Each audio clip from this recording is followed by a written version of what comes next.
Hey, what is up guys? It is Harrison Barron, the Millennial Entrepreneur. Now in this video, I want to share with you guys naming your business. So why should you take advice from me? I own a 6-figure agency working towards 7 figures, and I have a podcast that is top 5% in the world. Now my agency is Growth Generators, and my podcast is called the Brutally Honest Podcast. Interesting names, right? But that's actually not where they started. So I want to share with you guys a little bit of story, a little bit of knowledge, and ultimately things that you should know about before naming your business. And maybe I'll give you some ideas and inspiration on how you should name your business. So right off the bat, I want to say one word, and this word is probably going to resonate with a lot of people. Rolex. Rolex is not a word that ever existed beforehand. It is a word that is pronounced in every single language the same. Doesn't matter. It was never even a thought and things like that, but yet it is one of the most well-known brands in the world, right? I think we could all agree with that. There are rap songs made of them. There are their upper 1% has it, or the upper class has them. They are highly sought after. They're extremely valuable, right? But the name wasn't real until the owner made it the name of the watch, right? I don't own a Rolex, but that's the power of branding and the power of the name. So when I say my name of my agency, Growth Generators, it actually didn't start out as that, and it started out as Barron Media Group. And my podcast started out, or what my first podcast was actually called We're Live with Cam and Harry, right? Weirdly enough, both have my name in them.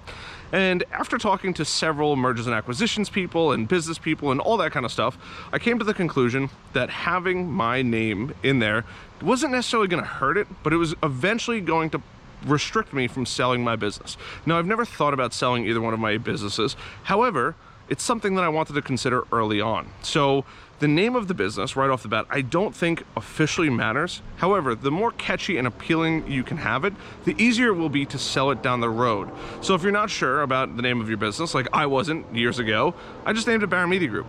It was my last name, Media Group, and that was it. Weirdly enough, the way I got it was Vayner Media Group, right? I mean, I copied Gary Vee. I was like, I could do this, right? You know, and I just went down that rabbit hole. After a little while, about 2.5 years or so, I realized this is not gonna work, because when I do go to sell my business at some point or another, or if I do sell my business, I don't want to be attached to the business. And I ran into 2 major problems. Number one, rebranding is a nightmare. Had I known all this, I would have just come up with a great name from the get-go. I wouldn't have spent too much time on the name, but I really couldn't find a name for it.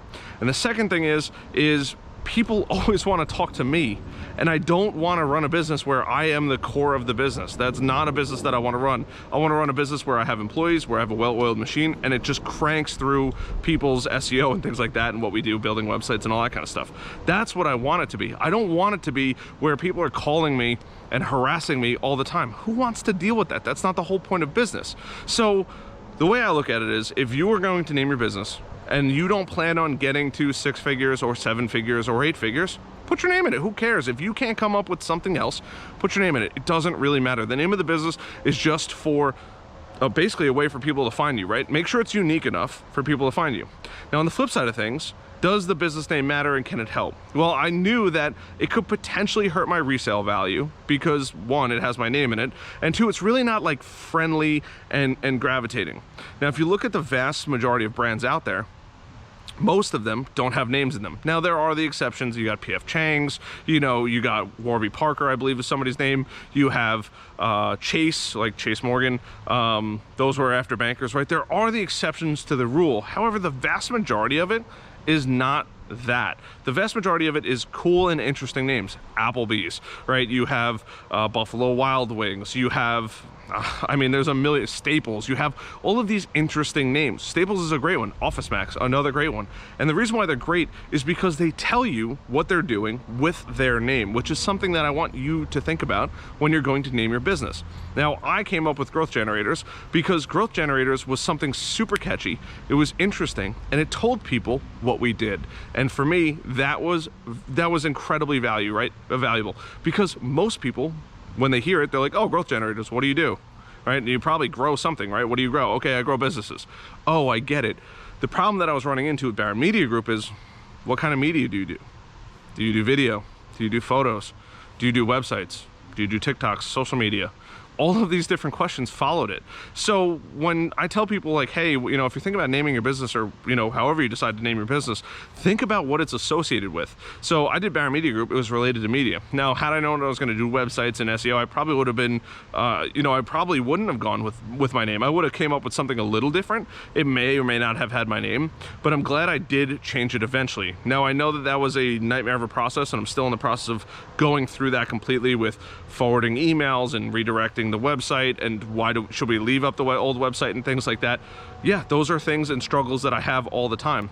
But on the flip side of things, now when somebody says, hey, what do you do, or what's the name of your company? Growth Generators. Oh, okay, I get it, right? You get what it is. Now, the Brutally Honest podcast, same exact thing. We're live with Cam and Harry. Who is Cam and Harry?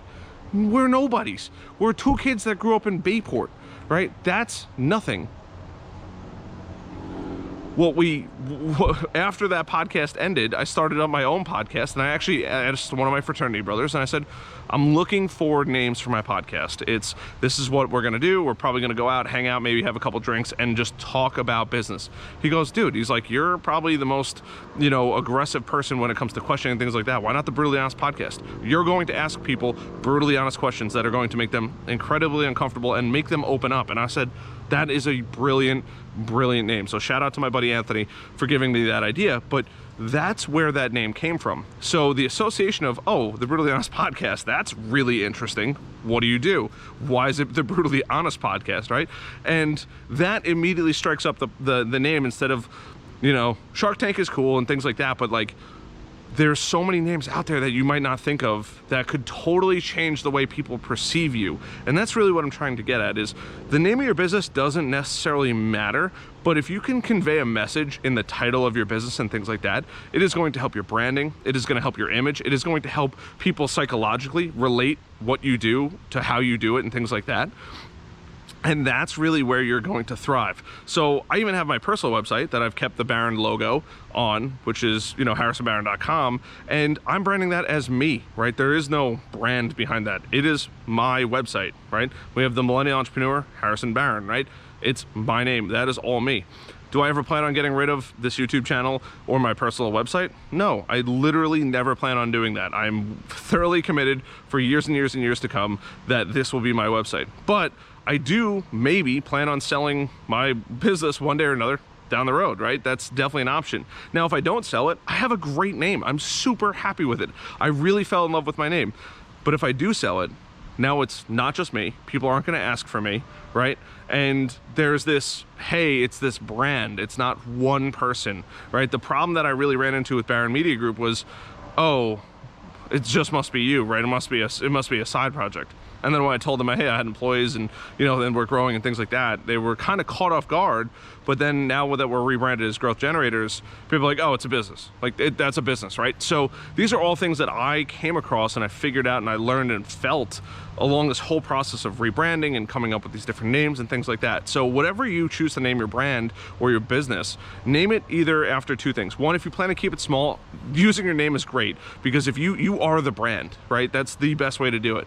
But if you don't plan on keeping it small and you plan on growing it, spend some time really thinking about not only the name of it, but the impact that you get from the name, right? And don't rush it, right? The nice part about social media and things like that is you can change your name pretty quickly. Buying a new domain and swapping over all your SEO and things like that, that's a nightmare. But if you're gonna, if you're still in the infancy stage, take some time to really, really think about what you can do and how you can come up with a name that's going to have some serious impact for people or with people and resonate with people. And that's going to be the name that might not get you to the next level, but it removes the association of you are the business, right? Oh, this is a real company, right? And that is what, in my opinion, at least separates businesses from small 1 or 2 person companies. Take it for what you will, but this is what I see time and time again. I'm never against having people's names in it. I love it. But that's the assumption that people make is, hey, it's a small business, right? Maybe you're charging cheaper prices and things like that. But when you have a company name, that's associated with the brand, that's when you can charge, or at least what I've seen, you can charge more money. People assume that you're already a bigger business or a well-established business, and ultimately growth is, in my opinion, a good bit easier. You do lose out on, though, the brand of yourself behind it. And that's one of the struggles that it took a little while for us to deal with. So if you're in that scenario and you're in that situation, rebrand. If you're thinking about, hey, I want to turn this into a 6, or 7-figure business, yeah, I would definitely say rebrand. Now, I'm definitely not saying remove your name, but if you're curious or you're thinking about it, do it before it's too late, because the longer you wait, the more difficult and the more of a nightmare it's going to be to completely change your name, to completely rebrand and build that around you. Along with that, there's some side effects that you may or may not even realize. When you build your website, you're going to lose all of your backlinks and things like that, that are going into different blogs if you change the name on there. And there's a whole slew of other things. So keep that in mind. Also, you're going to hear my dogs running around. But I hope this video helps. I hope this video kind of changes the way people think about not only their business, their brand, their name of it, and things like that, and how they actually treat it as a business, as opposed to, hey, is it just you? So my name is Harrison Barron, the Millennial Entrepreneur. Hope you guys found value in this. If you guys need help with rebranding and things like that, our company doesn't specialize in branding, but reach out to me in the comments down below. I'd love to help you guys out. We specialize in growth, right? That's what my agency does. But I want to help more entrepreneurs and wantrepreneurs and things like that. I say wantrepreneurs because you haven't quite pulled the trigger yet, and I encourage you to. It's a phenomenal experience. A lot of stress, a lot of things, but I teach everything on my channel that I wish I knew back in the day. So I hope this video helps. Like I said, like button, subscribe, notification bell. I'll see you guys in the next one. Bye.